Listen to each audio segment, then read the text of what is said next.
Hey everyone, welcome to Infinite Realms. It's been a long time since I've done a video like this, so I thought I would just touch on it again. This is 10 more movies that Rotten Tomatoes says are rotten that I think at least deserve a watch. So starting off, we have The Book of Eli. Now, I didn't think this was the best movie in the world, but I thought it deserved more than 47. I thought it would deserve at least a 70. The audience score is 64. Critics say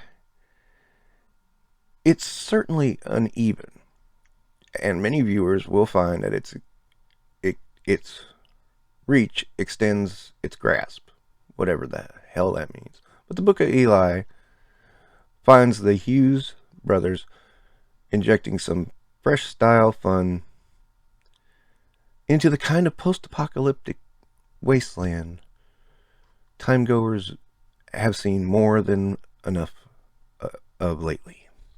I don't know, that was awkwardly worded. And actually sounds complimentary. Again, I don't get these scores. If it's rotten, why are you giving it a compliment? So, yeah, I'm stumped. So, moving forward. U.S. Marshals is one that I thought it was okay. But,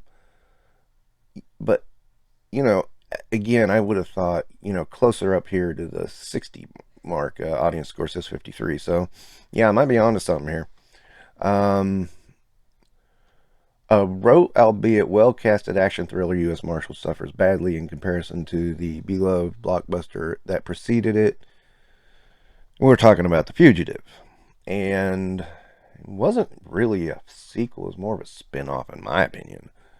So that's a really strange statement. And there is going to be inevitable comparisons, of course. But, yeah, I thought it was an okay movie. I didn't hate it. I can say that much. I enjoyed Tommy Lee Jones, but, yeah, 27 seems a little harsh on that one.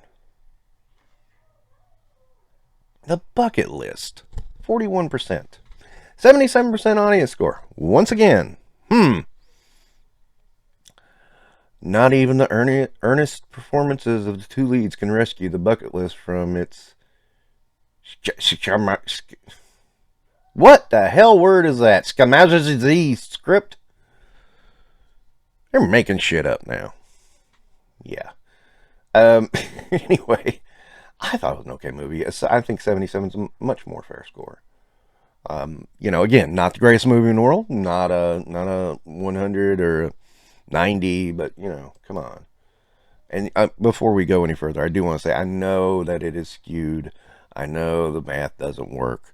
I understand that completely. It's just that, if you're going to use this for marketing, to market your movie, then we're going to talk about the things you're talking about.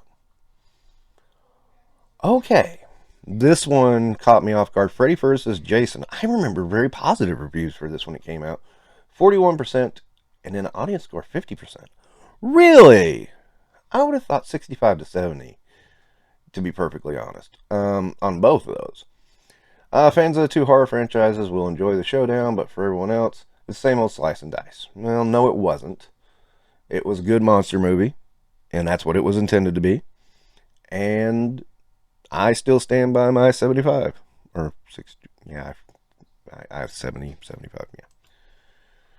Yeah. Okay, Batman: The Killing Joke. Whoa, 36% on the tomato meter, 50% audience score.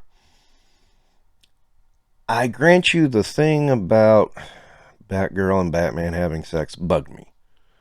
But that was the only thing that really bugged me. I mean, the rest of it I thought flowed pretty good. But anyway, this stilted retelling of the Joker's origins adds little to its iconic source material. Well, it's an adaptation. It's not supposed to add necessarily. Further diminished by some questionable story additions that will have fans demanding justice for Barbara Gordon. I mean, again, the Batman and Batgirl having sex thing, yeah, that bugged me. Past that, I mean, you can get over that. It's pretty easy to get over that. So, I mean, that was the only thing that bugged me. I still think it should have been in, like, 65 at least. National Treasure. Why? 46% by the critics, 76% by the audience. National Treasure is no treasure, but a fun ride for those who can forgive the high, improbable plot. I didn't look at it that seriously. I just looked at it as fun, and I believe that 76 score is about right. I did enjoy it. The second one I didn't enjoy, but that's neither here nor there. Night at the Museum, 43% from critics, 67% from audience. That's actually lower than I thought the audience would be. I thought the audience would be closer to 75. Parents might call this either a spectacle-filled adventure or a shallow, vapid CG test, depending on whether they choose to embrace this as the same level as their kids. But why can't you just embrace it anyway? I mean, the premise is a museum comes alive at night. Yeah. I mean, not that complicated. Not that serious. It's a comedy. So, you can kind of play with the premise and just move on. What is wrong with people? Why so serious? Okay, Willow. Again, 52% tomato meter from the critics, 79% from the audience. That tells you something right there. Willow. And before you say this got review bombed, they didn't do that back then. I mean, this has been around for a long time. But anyway.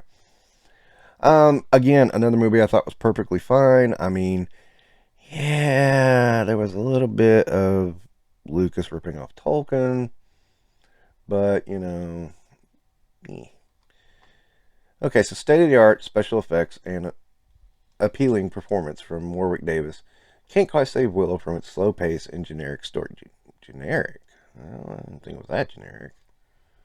I mean, it's not groundbreaking, but I didn't think it was generic. Okay, so this is probably one of the biggest separations of audience and critics. Hocus Pocus.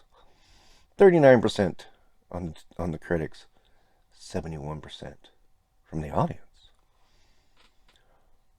Harmlessly hokey, yet never much more than mediocre.